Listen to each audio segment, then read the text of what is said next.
Good afternoon on what is a mild, bright and sunny day. It is Thursday the 1st of February and I'm in the reading up with a nice hot cup of tea and a parcel to unbox. And what I'm going to pull out of here is this, is the Pathfinder GM Core, Game Master Core rulebook. This is published by Paizo Inc. And this is the revised edition, version of the second edition rules for Pathfinder.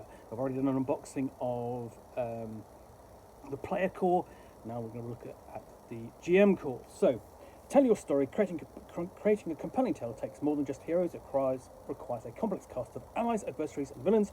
As the game master, your job is to narrate the story, work with the players to imagine an epic adventure. The GM Core is here to help you with every facet of the game, including guidelines on story structure, tips on creating thrilling combat, and amazing treasures to reward your heroes for saving the day. This book is everything you need to become a legendary game master. There we go. And you can see some of the signature characters there from the Pathfinder intellectual property that have appeared, ever since the beginning with Rise of the Rune Lords. And there you can see some of them in action on the inside front cover. So I was pretty impressed with the look of the player core. Quite intrigued to play this. There is some promise in us playing it. And there you can see that. That front cover in full colour, because this is the sketch edition of the book.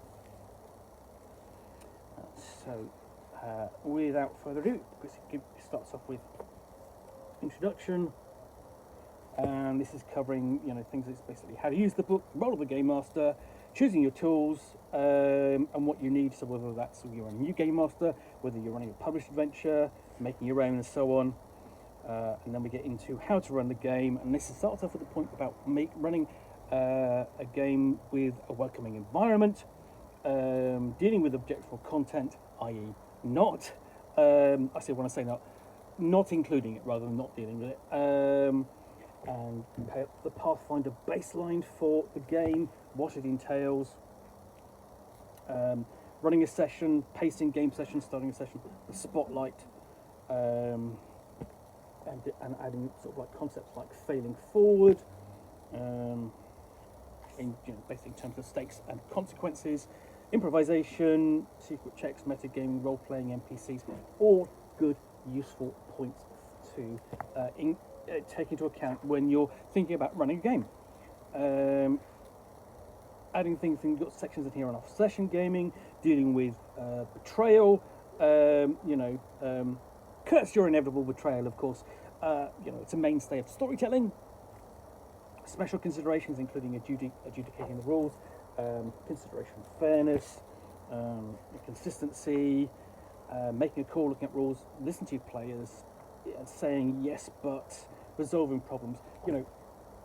Just general good standard advice.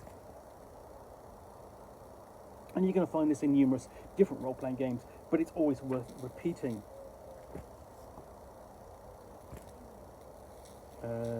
Even got a section here on cheating and how to deal with it, and then we move on to things like group composition, including using the Pathfinder Society Organised Play, which is basically like the community program for Pathfinder.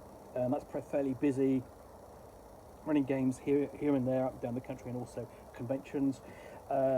Bringing in characters with disabilities, because that's a firm possibility, essentially representation, blindness or impaired vision, how to bring or deafness or hard of hearing, basically bringing those elements into play as a matter of representation. So we can move on to running encounters, starting the encounter, running the encounter, how to run through the process of running an encounter at the table, including things like maps and miniatures, special battles and movement.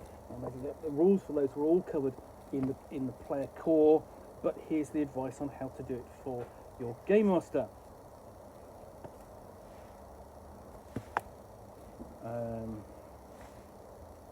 and then how to bring the encounter to an end. You know, whether that's fleeing enemies or the sadness of a total party kill. Does happen. You know that's why you get the term TPK.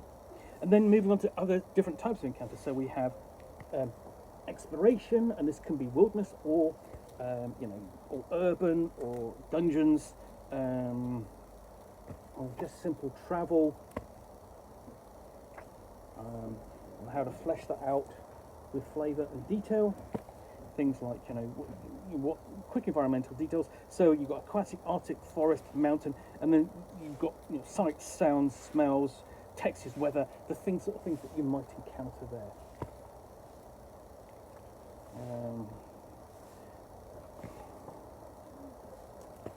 So it's basic exploration activities, things like avoid notice, cover tracks, impersonate, just options.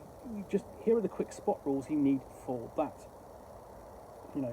And it says the main exploration activities are described in the player core rules. What they can do is basically this is a quick guide to here. Look them up in those pages. Dealing with things like detect magic, follow the expert, and so on. Setting a party order for your exploration. Basically just running that process of getting your player characters from A to B and finding out what there is in the process, on that journey. Then we have running downtime, and this is sort of a period essentially where the characters are not adventuring, not exploring, playing out a downtime day, but also playing out a longer period. So you might have a simple encounters. You might do some player characters, or players always love taking their characters shopping. You might go and do that, but you might be doing some research or spending time with family, that sort of thing. And we've got a list here of possible tasks and events, including earning as well. You can have a job in downtime. You're not sort of just drinking away everything you found. You might be investing it and using it. And this might be including buying and selling items. You've got guidelines on how to handle money in downtime, and so on. And it's an opportunity for retraining, of course. And then we move on to difficulty classes, some sample difficulty classes for skill attempts and the like. Just going through the different various possible skills and how they work. And then rewards for all of these activities that the player characters might earn in the process. So starting off with experience points, and then treasure, and the basic experience points and treasure are adjudicated to extent obviously by the game master, but by according to level.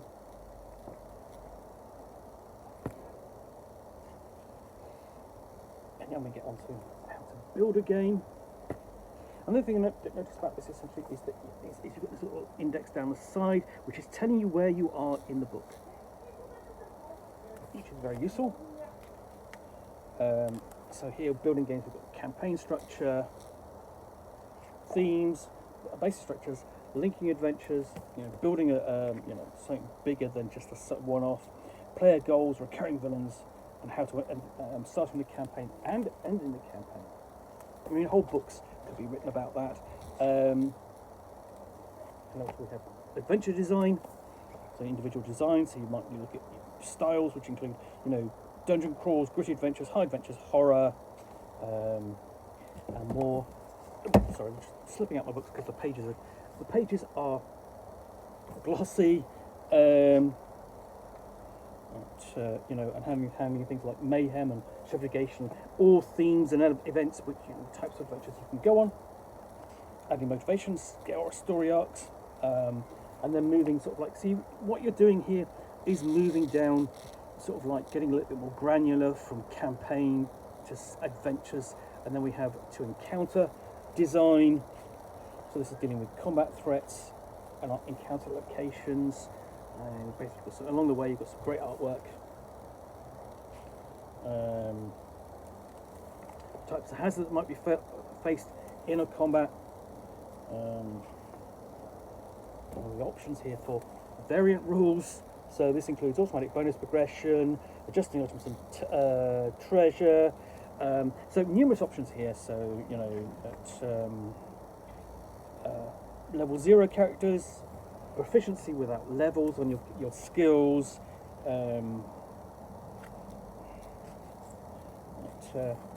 Possible afflictions your player characters might suffer. So including curses and diseases. Complete there with a plague doctor. And then we move on to the environments these adventures encounters might take place in. So they're here with the forest, mountains, arctics and so on. Going back to sort of like a quick pick of what you might see and feel and hear and smell and so on. So quick guides to those. Covering sort of like, you know, climate and natural disasters, avalanches, floods, volcanic eruptions, and then actual proper hazards, you know, so basically which you damaging hazards, so you know, which you can build. So that can be a ghostly choir, Pharaoh's ward, poisonous mold, polymorph traps, and you've got a section and a list of all of those that the game master can quickly create, use, and add to an encounter. And they do get quite, you've got a list there of complex hazards as well, like confounding betrayal, quicksand, poisoned dart gallery, you know, for that classic kind of tomb trap sort of thing. And then, having given examples, you have a guide to building them.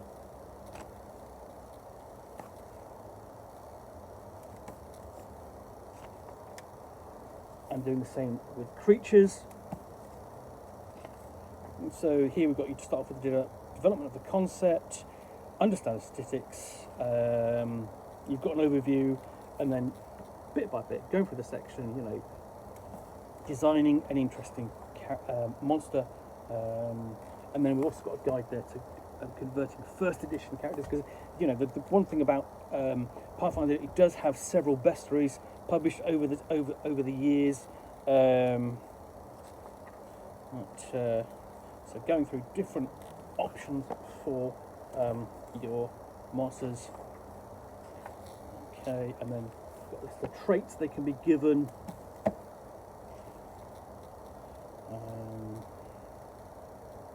And then we've got class roadmaps. So you know, this is sort of like, you know, this is both for your player characters and for your NPCs. This is sort of how to build them. You're giving them like a path to, you know, over the course of their career. And it does the same sort of thing for building items. So here we've got quite a lot of selections of tools and guides to creating things, to creating and running worlds. So not just items, but also building worlds. The different design approaches. So from top down, designing sort of essentially going, here's the world, here's in the big round picture, and then just sort of like drilling down, or bottom up, sort of like designing sort of like a small area, just building out. So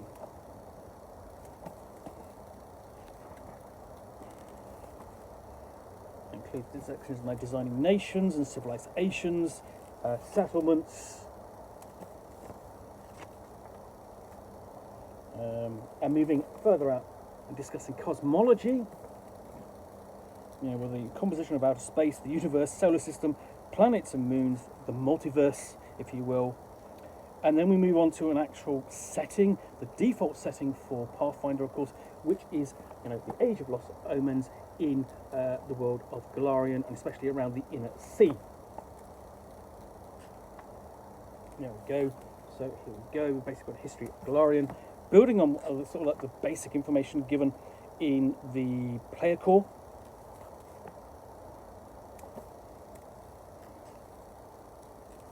So we've just got overviews of the different sections, and each of these is going to have their own sort of supplements and adventures set there.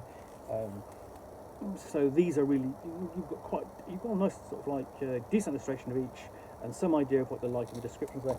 Just giving the game master a good idea of how they're going to feel, and go, oh, that's interesting, I want to go and look further about that, what do I need to go and look at that.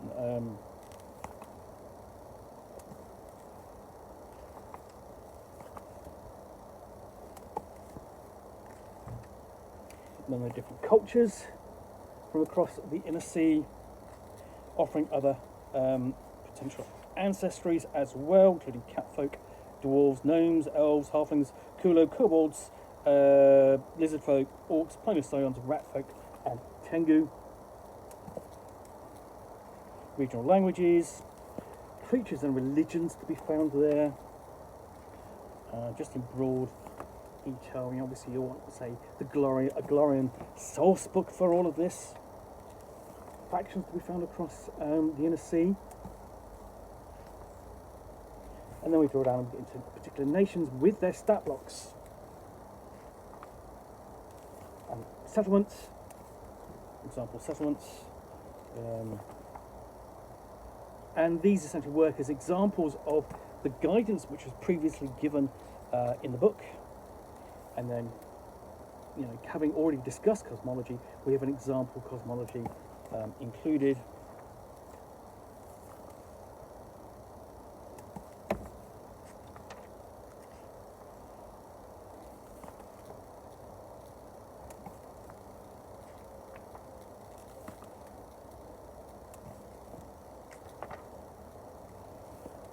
Move on to subsystems. So here we have further options. So use of victory points, and these are options. Again, these are options. These are, you don't have to use your party doesn't have, your group doesn't have to use them, but they're there. Influence. So you can have specific influence encounters. Research, a good one for your wizard or any spellcasting class. Chases. And again, so for example, chases, you have a guide to building a chase and discussion of types of chase and running a case. And then we've got a whole list of sort of typical obstacles you might have, and might have in a chase and can put in front of your player characters, whether that's in an urban environment, dungeon environment, or a wilderness environment. There are a list of obstacles just ready to play and just drop into your chase. Infiltration, how to handle that, and basically how to build that as a sort of like as a challenge, as an encounter. Reputation, whether your player characters can improve or lose their reputation. Duels, for certain types of characters who like engaging in duels. Leadership, and here we have the choices that you're going up into skirmishes and battles, and perhaps leading a country. Hex exploration for your sand crawls or your hex crawls. So there's a lot of options here for different types of games and different styles of play. Vehicles, rules as well, including piloting a vehicle, vehicle statistics, and sample vehicles. So not just carts, but you've got airships as well. Boats and ships and even strange contraptions. So you're moving also into sort of like science fantasy a bit as well. And then we have treasure. A guide to using the items and investing in them. And then we've got a big list of different items. Even there's a guide also to crafting them. Another one for your spellcasting classes as well. Armor and armaments. We do by basically inserting building runes into them. There are different types of magical armor there. Same for shields.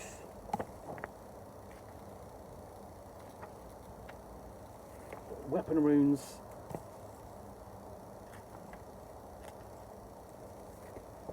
Sample weapons, magical weapons. Alchemy for your alchemist, and there are kind of key rules there for that, and for creating some various alchemical elixirs and poisons, should your player character alchemist want to do that. And then tools,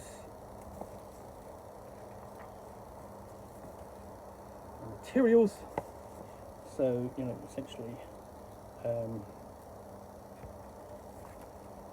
your tools for creating things, and then you've got momentary magic rules as well, one-offs like oils, like stone bullets, oil of potency, essentially one-shot things, potions.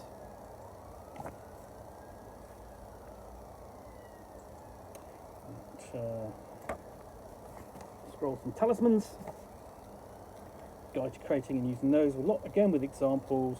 And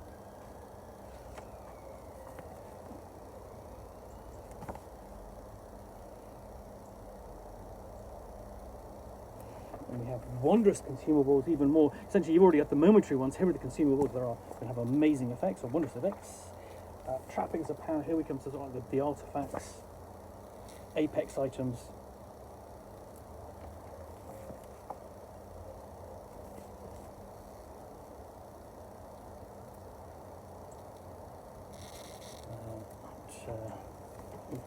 Staves.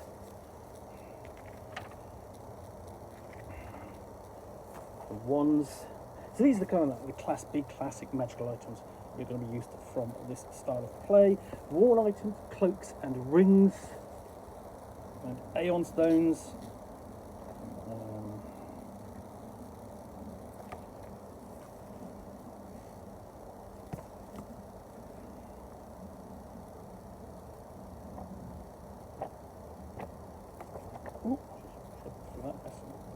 That I wanted to go. There we move on to the actual artifacts. There's also got a section in there of gems. So you've got artifacts. So these are much more bigger, more powerful, more detailed items. And intelligent items, things you can commune with, have desires other than your own. Oh, of course, cursed items. And relics. And these are all things you can find and quest for, and basically try and prevent, you know, falling into the hands of your enemy. Section on relics there.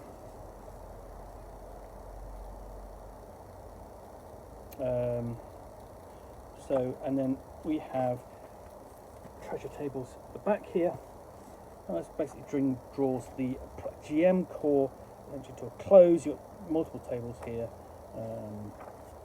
and of course backed up with a glossary and index. One of the great things about both this and the player core is essentially you have a combined glossary and index. So essentially you can just look at something and go, I want to look up at this, and it will give you the basics of it, and tell you where you can find out more information. That's a really nice feature.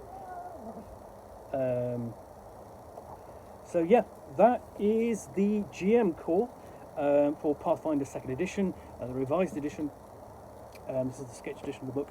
So I hope you've enjoyed this unboxing in the Nook. If you have, then please do click on the like button down below. And of course, if you've got any comments or feedback, I do appreciate you taking the time to post those. And lastly, if you want to be alerted to more unboxings in the Nook, where you'll see me out here with a package containing a book or game which I will unbox and chat about to the best extent of my knowledge for roughly 10 minutes or so, all of course accompanied by a nice hot cup of tea, then please do click on the subscribe button down below. Thanks again for watching another unboxing in the Nook. I will be back again soon with another one. Bye for now.